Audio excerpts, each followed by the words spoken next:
My name is Sergeant James P. McMichael. I'm with the Arlington County Sheriff's Office in Arlington, Virginia. I'm going to tell you about the events of the day of 9/11/2001. My day started off basically as it always had been for the past year. I was assigned at that point to the court security section of the Sheriff's Office and had gone in, searched our courtroom. We were in the midst of a jury trial, and the jury was in the back for deliberations. I think they got in at about 9 o'clock, and they were in the back. The judge was upstairs, just myself and my partner were in the courtroom.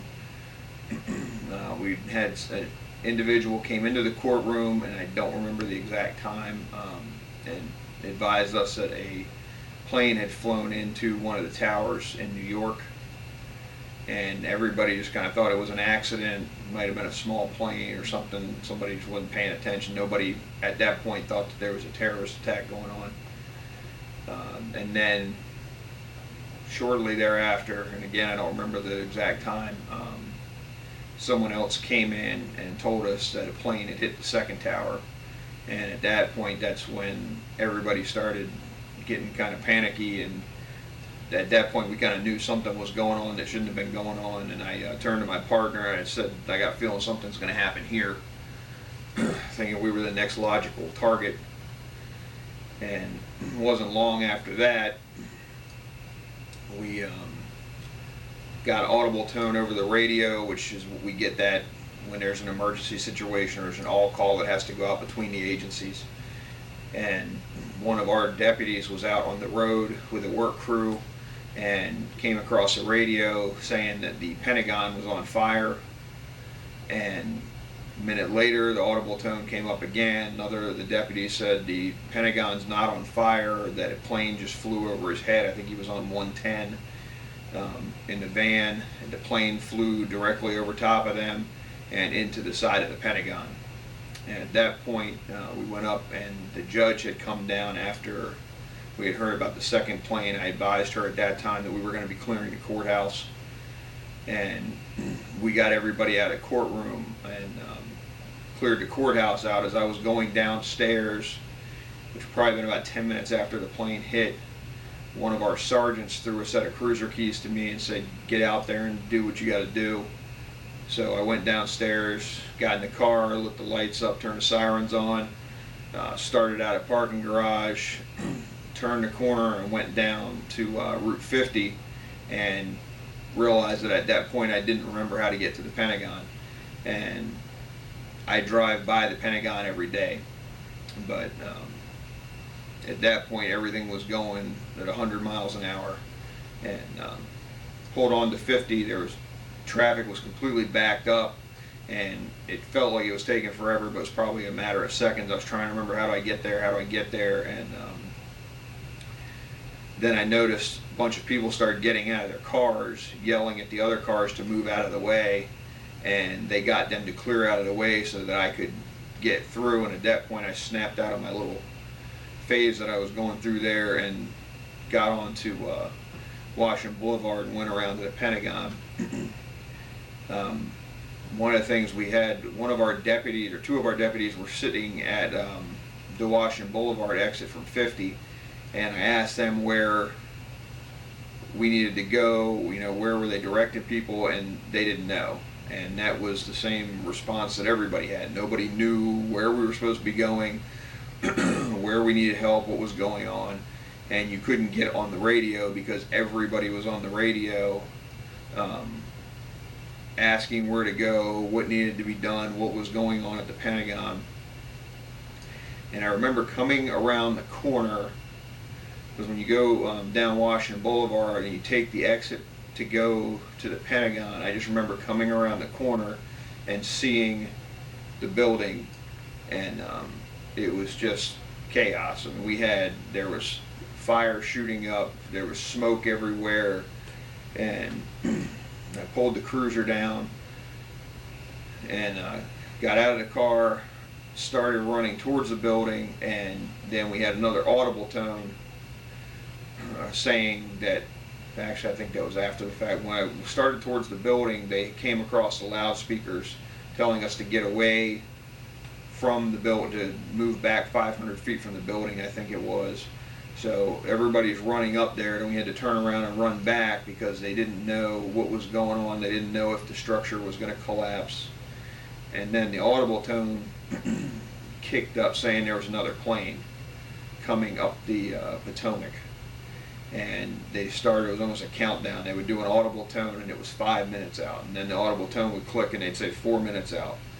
And at this point, you know, we're up there. I was with another officer from the police department, and I turned to him and said, we really picked the wrong place to be right now, because this plane's come up here, we're going to get hit. And I thought for sure, and I think he thought the same thing, we were going to die at that location. And I think it got to 1 minute out, and then they realized, whoever was making the call about it, that those were the jets that they were scrambling for the remaining plane that was over Shanksville. And so at that point, once they finally did that, that took a little bit of stress away. But then we went back over to the Pentagon, and we're trying to deal with that. There was helicopters landing to medevac people out. There was ambulances everywhere, and people were running from the Pentagon up the hills onto the highway and over into the mall area. And I just remember, as we're running towards the building, everybody's running away from the building, and just the looks on people's faces of just terror and confusion and not knowing what was going on was very disturbing. Because usually you don't, this is the first time we've ever dealt with anything like this, and I've seen people's faces like that, but not in the masses of people that we had coming at us. The just the sounds, the smells, everything that just stuck with you. The jet fuel burning was horrible, and seeing the people being pulled from the building, and just nobody knew, it was complete chaos there. And that went on for, I mean, it was hours that they were trying to pull people out and get that whole area situated. And we went and we were setting up the crime scene around the Pentagon, which was a little later in the day. And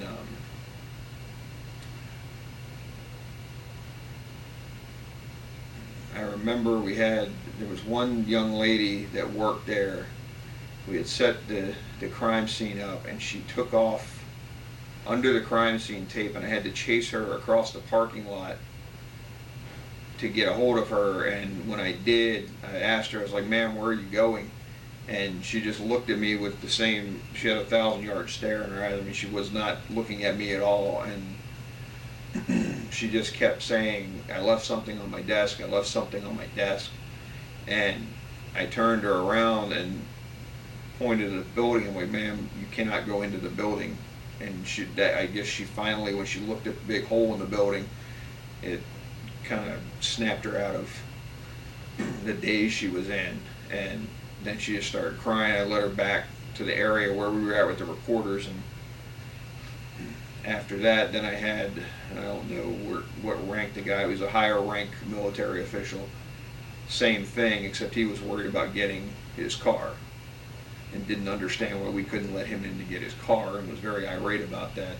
So you got kind of all spectrums of people that day, but the majority of them were just confused, and you couldn't use your cell phones. I mean, nobody could get a hold of family members, and it was just mass confusion there.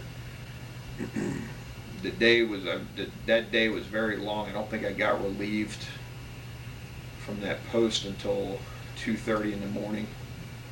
And the one thing that really stuck with me about that day was probably about halfway through the day, 12 o'clock, 1 o'clock-ish, we started seeing volunteers show up. And I turned around at one point, and two of our judges from the circuit court were sleeves rolled up, carrying water bottles to the responders. And we had people showing up bringing us food because we didn't have any food out there at the time. People were bringing us food. People were just coming up asking how we were doing. We ended up having, I think it was like McDonald's and Outback, a bunch of companies brought in trucks and just started setting up. It was almost like a tent city in the parking lot there, and everybody came together. We had people, by the end of the night, somehow word had got out that they were bringing in search and rescue dogs, and people started bringing in like little socks and booty things for the dogs. I mean, it was amazing to me that how everybody had come together that day after what had happened that morning. And I remember too, while we were up later on when I was stationed with the media, there was somebody came across from the FBI saying that there was a bomb threat by the gas station that we had the media set up at. So we were running around trying to find that, and that turned out to be a hoax, just like all the bomb threats that they had claimed were going on in D.C. But I just remember that there was so much confusion that day, but everybody, from the responder aspect of it, we just got in there and we did our job. And I know I didn't really think about much of anything that day except doing my job. I didn't make an attempt to call my family, and that didn't even cross my mind until that night when I got home. I think, or actually it was earlier than that. I got probably about 8 or 9 o'clock. I could finally use my cell phone and called to let everybody know that I was okay. But the whole day nobody knew, and that was one of the big stressors for my family. They all knew that I was in the area, was going to respond to that, but they didn't know how I was doing and had no way of getting in touch with me.